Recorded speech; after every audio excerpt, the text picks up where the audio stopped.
கஞ்சி திறக்க வரப்போன் எவளோடு கட்டி புரண்டு கொண்டிருந்தான், எவள் கூட பாட்டு பாடி கொண்டிருந்தான், அதற்கு எவ்வளவு பணம் வாங்கினான் சொல்லுவீங்களா? அவன் நோம்பு திறக்க வரானா, அதுக்கு ஒரு 4 பாய் வேற நிற்கிறேன்.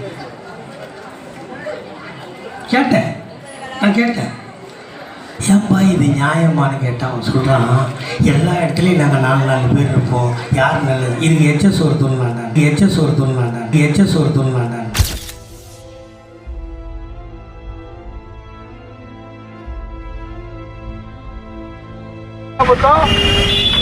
ஆரம்ப காலத்திலிருந்து இன்னைக்கு வரைக்கும் இஸ்லாமியர்களுக்கு ஒரு ஓட்டு வங்கியா மட்டுமே நீங்க அவர்கள் முதுகுல சவாரி செய்யக்கூடிய ஒரு குதிரை பாகனாச்சிங்களே தவிர எங்களை பொய் சுற்றுற கழுதையா நினைச்சுக்கிட்டு இருக்கீங்க.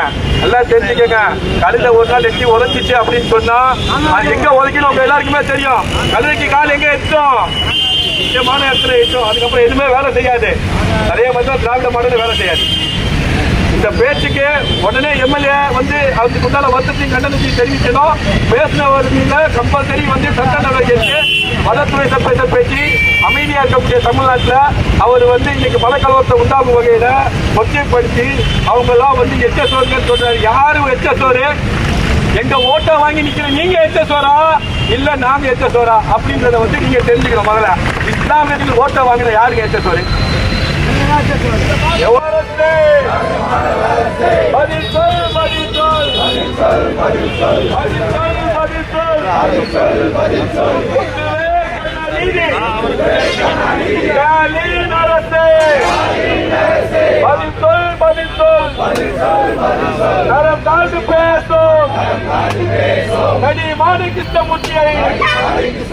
உடனடியாக கைது செய், கைது செய், கைது செய், கிருஷ்ணமூர்த்தியை கைது செய்.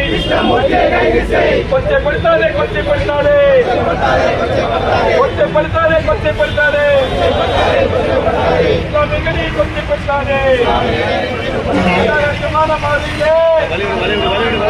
அநாகரிகமான முறையிலே பேசக்கூடிய பேச்சாளர்களை உடனடியாக கைது